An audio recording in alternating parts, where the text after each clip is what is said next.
Уважаемый господин Distinguished Prime Minister, dear friend, ladies and gentlemen, first of all, I would like to sincerely thank the President of the Republic of India, Draupadi Murmu,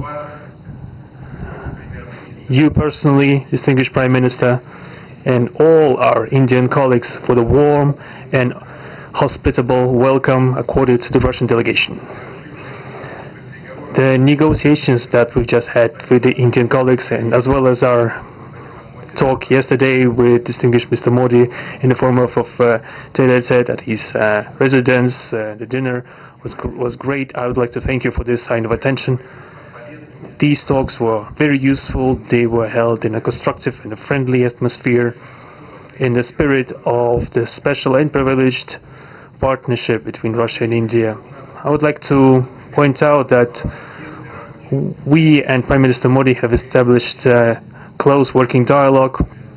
In September this year we met during the SEO summit in Tianjin. We are regularly having telephone calls. We are personally overseeing some aspects of the development of Russian-Indian cooperation, all the strategic avenues, and also we are monitoring the course of the implementation of key bilateral projects. And today, with the participation of our delegations, we have meticulously and substantively reviewed the whole range of relevant questions of the Russian-Indian multifaceted interaction. We exchanged our opinions on the relevant global and regional subjects. In the joint statement that we've adopted with Mr. Modi, we've delineated the priority objectives on the further reinforcements of our ties in the politics and security, economy, trade, in humanitarian and cultural spheres. As you saw for yourself, we have signed an impressive package of intergovernmental, interagency and corporate agreements. Many of those agreements are intended to broaden the economic cooperation between Russia and India. And this is entirely natural, due to the fact that our countries are important partners of one another in trade, investment and technologies. Last year, our bilateral trade turnover has grown by 12%, setting another record. According to different data, this number may look different, but it is generally around $64 billion. Currently, we are forecasting that the results of this year will remain at the same impressive level. At the same time, as I perceive it, we are up to the task of getting this number to the level of $100 billion. And to reach this important goal, we have harmonized the program of development of Russian-Indian economic cooperation until 2030. This comprehensive document gives us a concrete set of objectives. The Intergovernmental Commission, the ministries and different agencies of the economic bloc of both countries have set objectives to remove barriers hampering the goods flows and capitals, the implementation of joint projects and deep technology and innovation cooperation. And distinguished Prime Minister gave us a whole list of challenges that deserve the most attentive focus of our government. We will do that.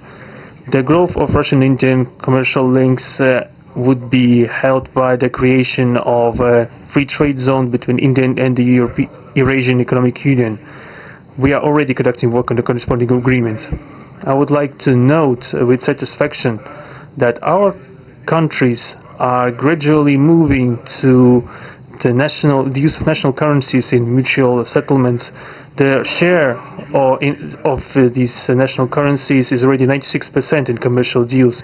We have established resilient channels of credit, financial and interbanking cooperation. Russian economic operators have broadened the sphere of use of Indian rupees, which we receive from the fulfillment of export contracts. Russian rubles are being used to provide loans for large joint projects. We are also seeing successful partnership in energy. Russia is a reliable supplier of oil, gas, coal, and everything that is required for the development of India's energy. We are ready to continue uninterrupted shipments of fuel for the fast-growing Indian economy. Of course, the bilateral interaction in energy does not limit to that. We are also conducting a flagship project to build the largest Indian nuclear power plant, Kudankulam. 2 out of 6 reactor units have been already connected to the energy network, and 4 are still under construction. Getting this nuclear power plant to full power output will give an impressive contribution to the energy requirements of India. It will help supply Indian enterprises and houses with cheap and clean energy. We presume that we could talk about the construction of small modular reactors and floating nuclear power plants, and also non-energy application of nuclear technologies, for example in medicine or agriculture.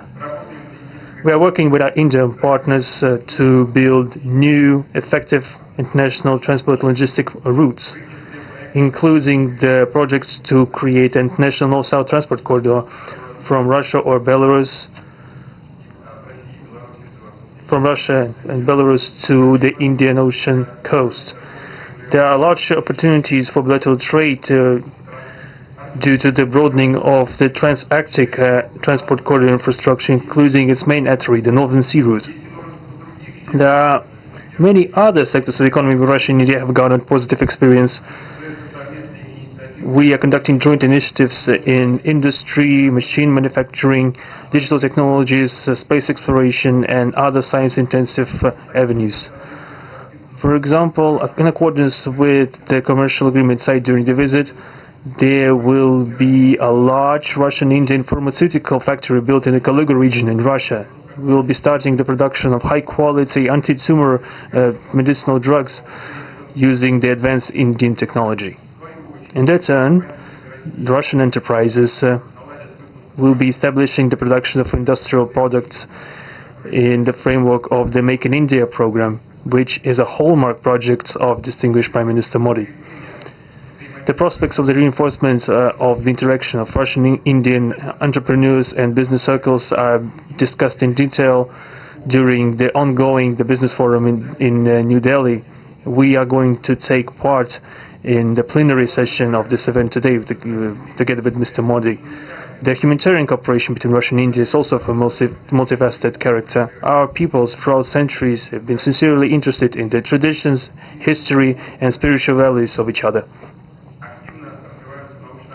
Scientific and educational contacts, exchanges from among the youth and public are also actively developing. The regular alternating festivals of Russian Indian cinema are always popular. From year to year we see the increase in tourist flows.